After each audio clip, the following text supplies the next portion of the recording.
welcome to the show. I am Jacob, and thank you for joining me in an episode of Entertainment News, episode 16, exclusively on Rumble and YouTube. So thank you for joining me today. Now, if you're looking for the main show, it's available on all podcast streaming platforms. And since I'm talking about it, I want to say huge shout out to all the blue collar workers in the factories listening to the show. So I got a tip that there's a bunch of factory workers now have the ability of listening to music and podcasts while they work, and they seem to want to tune into the show. So I appreciate everyone for listening. Thank you for helping me help you get through your day by listening to this show and discovering fantastic independent artists. So if you guys, for those that haven't listened to us to the main show, go on all podcast streaming or music streaming platforms, and the Sunday Night Army is available for you over there. So I want to say thank you. Thank you for listening to the main show. Now you're here for the extras, which is entertainment news on YouTube and Rumble, and that's what I'm here to do today. Now, of course, the main show is listened to on 102 countries so far, and I'm trying to grow this YouTube channel to be somewhere close to that at some point one day. So start with a couple different things, and this is not going to help. This first thing, a topic that I want to talk about really quickly, is not going to help because Bill C11 here in Canada is not helping anything, and that's a new bill. It's been the last few weeks that this has been brought to my attention, and not surprising by our government here that this is going into effect. But what it is mainly going to affect podcasters and streaming services that make over $10 million, which is not this show. But it affects all the hosts, the hosting companies like Spotify and other streaming services like Netflix and so on here in Canada. And if anybody knows what happened to the news services here in Canada that wanted to be on social media, Canada put memorandum or a law into place where if you wanted to have your news on social media like Facebook, Instagram, and Twitter and Facebook would have to pay the Canadian government and the news services to allow those news services to be put up on their social media networks here in Canada. So Facebook basically says those months ago, fuck you, and they said no. So you in Canada, you can no longer get news on those social media providers. Same thing's going to happen here. I'm just, prophesizing the future. I'm letting you know that this same thing's going to eventually happen here. If the government requires a transfer of information from these streaming services and then want to tax these companies for doing business and providing those services over the internet here in Canada, same thing's going to happen. Those services will be blocked in Canada because it makes no sense. Data sharing to the government is a little over the edge here. And again, it's all about money and information. So they will do that. So I don't know how much time I have here to be broadcasting in Canada. I'm super happy. I'm in 102 countries being heard. But Canadian laws are terrible for freedom of speech, freedom of communication, and I don't know where this is going to go. So we're here now. We're going to take it day by day, and we'll see how this goes, and hopefully it doesn't get too out of hand. So that's what I have to deal with, this bullshit. But now let's get something a little bit better, because I watched a bunch of stuff on TV and Netflix and some interesting things I want to cover today, and we'll get to the juicy stuff at the end. But first, I've been watching the TV show Wrestlers on Netflix. Really good. A lot of insights into Al Snow and OVW and all that cool stuff for the wrestling fans out there.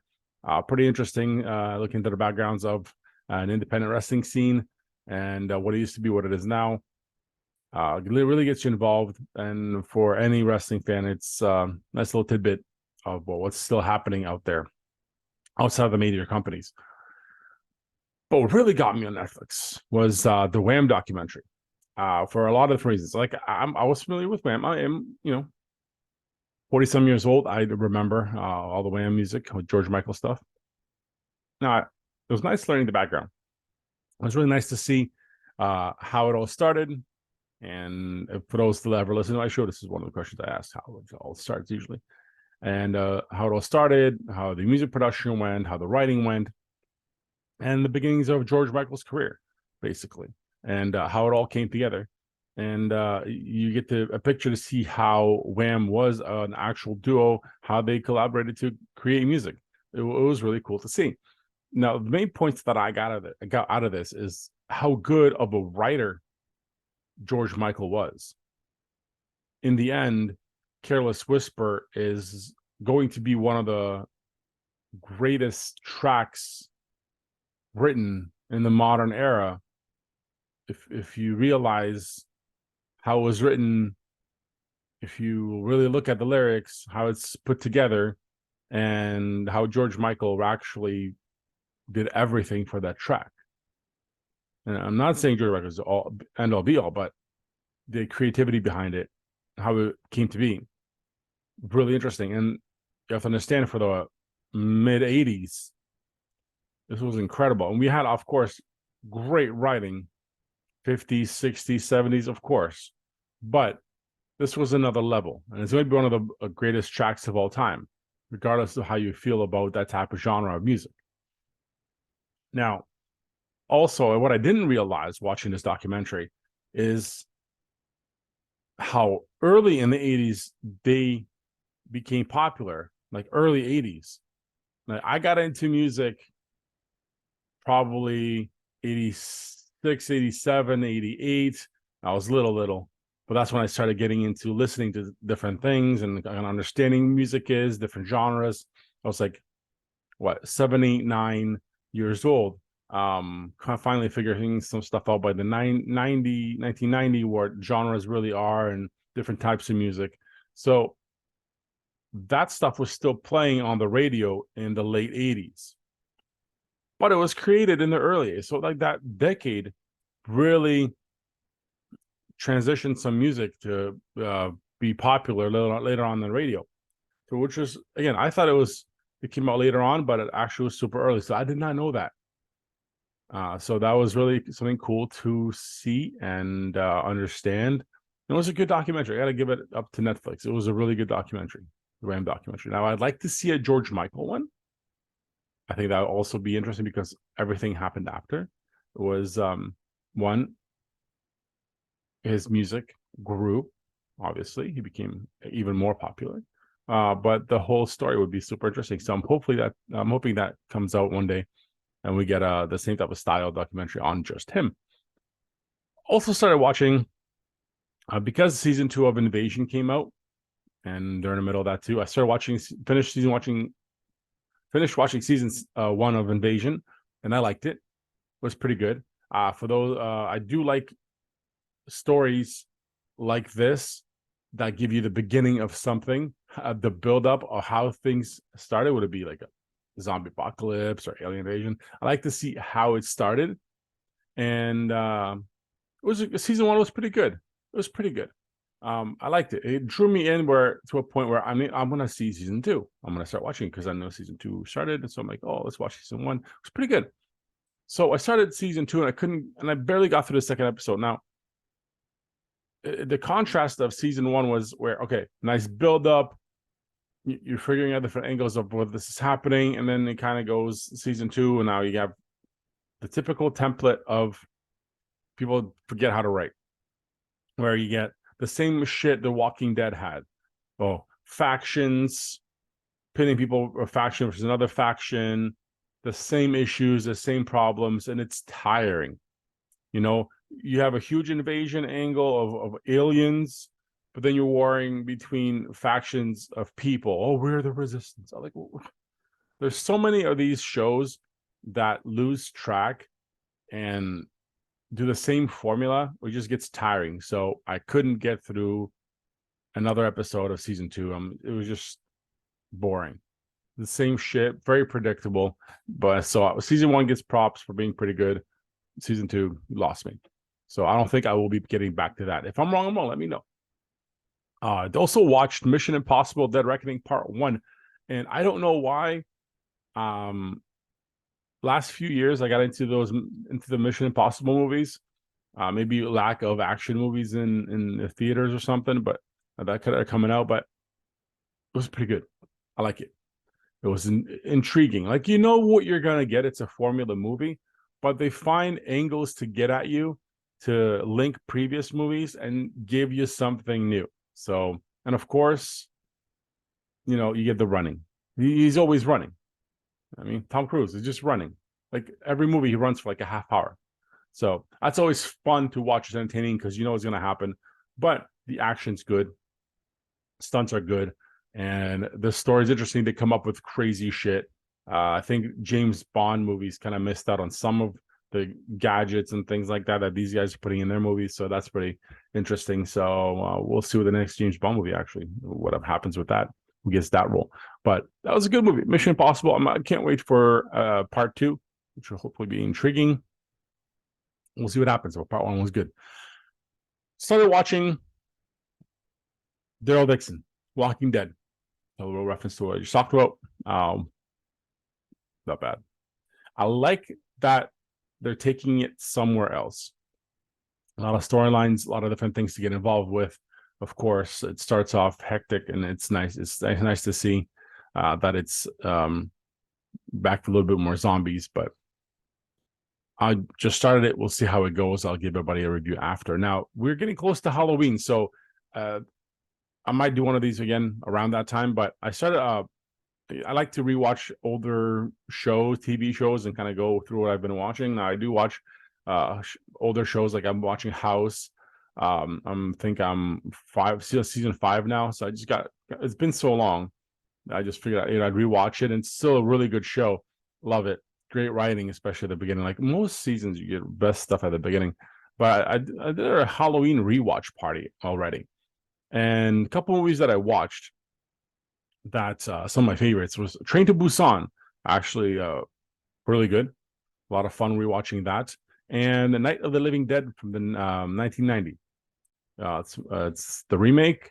Really good. But probably my favorite is just the timing of it is just like really good. Always something. These are the slow zombie opposite of Train to Busan, actually. Train to Busan, running zombies. Night of the Living Dead, slow walkers. But cool Halloween movies to give you a different type of scare. And it was a lot of fun to rewatch those and experience those again, because they're fun to me. Good movies. If you have awesome movies for Halloween, just comment. Let me know what you guys like and watch around this time. Now, let's get into something a little controversial, because I'm tired of watching football and hearing about Taylor Swift. It's not football related. I don't care about Taylor Swift. I don't care about Travis Kelce and Taylor Swift. We already handled Travis Kelce's team. Like, I don't give a shit. I don't. Why am I seeing Taylor Swift's handshake during a football game? I don't care. It's stupid. 2 things. 1, it's all marketing ploy. I'm telling you right now, it's a marketing ploy. Why would the cameras be trained to show 12 to 15 clips during the game of Taylor Swift? Why is she there? Why are we making a big deal? Because it's a marketing ploy. It's bringing a different audience to an already giant market. Because the NFL is king in ratings. Taylor Swift isn't on a giant tour. The Eras Tour. Brings a new audience. Brings interest. It's all money. Is it actually real? I don't know. Don't give a shit. It just bothers me that this is interrupting a game that I like watching. Now, am I ever going to watch Travis Kelce play? No, it's not my team. I don't give a shit. But in general, from what I'm hearing from fans of that team to other, fans of football, it's too much. It's too much. It's like going to a Taylor Swift concert with a Travis Kelce jersey and expecting shots of Travis Kelce in the crowd throughout the entire concert. No one will do that. No one would do it. But we're doing it in football. It's fucking annoying. And speaking of Taylor Swift, and the Eras tour. It's come to my attention. There's a tour. You can watch the tour. You have to watch the concert on the big screen at your local favorite movie theater. Why would anybody do that? I don't know. But it's puts in the same category as going to watch a live wrestling show in a movie theater. Why do I compare it to that? Well, I've seen some video on TikTok, of course, that makes me feel like this is all a cult. Because you have these people in a movie theater thinking they're at an actual concert, dancing, singing, and waving to Taylor fucking Swift. In a movie theater, they're waving to a giant screen. Fucking robots. You're dancing and waving, hoping and screaming. She can't fucking hear you. She already got your money. Yeah, you're enjoying yourself. No, I understand that. But it's a cult. You're there. She's on a movie screen and you're like, woo! What? It's like going to a wrestling show at a movie theater and chanting something at a wrestler who, again, can't fucking hear you. Because it's on a screen. They're not really there. Why are you doing this? It's ridiculous. Now, maybe it's just my hatred for Taylor Swift and the cult following she's got. Maybe my opinion of her not having as much talent as people think, or the huge giant marketing budget that this person uses for their music to make you feel like it's so popular, and spoon feeding you continuously because no one else releases an entire album and puts all their songs on the charts, and you have a marketing budget to push every single one. I'm not a fan. I'm not a fan for those reasons, because it's not for the fans. It's not for the music. If it was, it wouldn't be so conceited.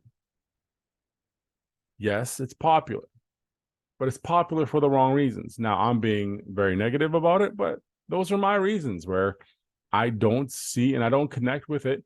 And I'm not the target audience, but I understand music.